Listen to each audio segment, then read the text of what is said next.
The Supreme Court, the very body that used to advance civil rights and defend personal liberties, has now given the green light for law enforcement to profile and detain Angelenos based on their race. I want the entire nation to hear me when I say this isn't just an attack on the people of Los Angeles. This is an attack on every person in this city and in every city in our country. The rule of law used to mean something, not just to us, but to the Supreme Court. But now, with the stroke of a pen, the Supreme Court has undermined the rights of millions. And how ironic is it that this same Supreme Court that ruled colleges cannot use race in the admissions process has now ruled that law enforcement can use race to conduct raids and detain people. Will that same Supreme Court next decide that it's okay if we are separate but equal?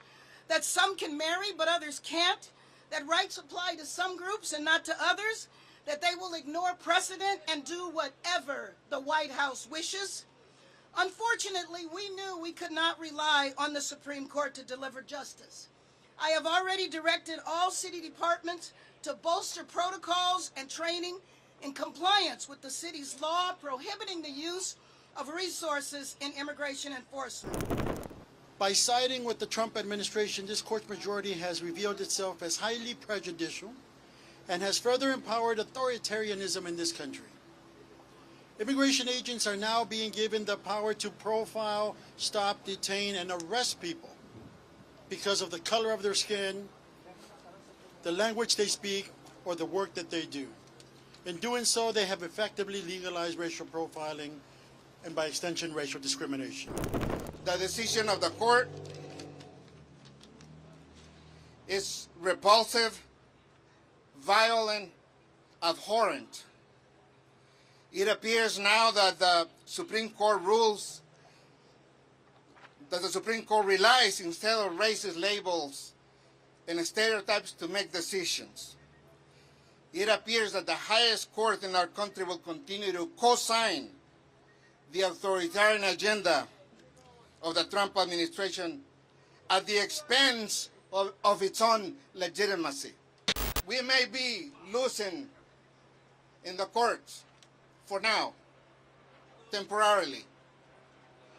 But I can tell you that the public opinion is shifting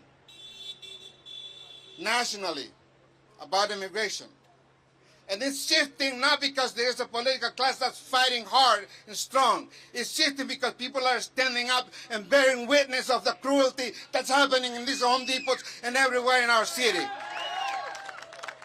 That's why public opinion is shifting. And, you know, at first this administration was telling us, oh, we're only going after the criminals. And then they tell us, oh, we're only going after the undocumented people. And then it's only immigrants that we're really rounding up here. You know, what's next? We know that there are citizens who are also collateral damage. And, you know, there's a point where you have to realize that when any one demographic begins to lose the very most basic rights that this country was founded upon, once those rights begin to erode for one group, they begin to erode for everyone. So when it happens to them, watch, because it will happen to you. But here's what this ruling does not change. Angelenos still have rights. And all of these people, all of our community organizations, legal advocates, and neighbors here are ready to defend those rights. This fight is far from over. We are working in court, in our neighborhoods, and in solidarity across the country to make sure this decision is not the final word. We will not stop until our Constitution's promise of equal protection applies to everyone, and we will keep fighting every day until every Angeleno can live with safety, dignity, and freedom. Today, I'm not going to mince words. Today is a loss for people's dignity, for people's rights, for people's security and safety. That is absolutely true. But it is not the end of the road. And we as lawyers and we as community members are going to continue to build the evidence necessary to bring to the court system, including the Supreme Court, and show them that actually what is happening here in the city of Los Angeles is wrong and violates people's constitutional rights. And I think they will get the unmistakable picture that we will present to them, and we will get the victory. If not today, we will get it soon.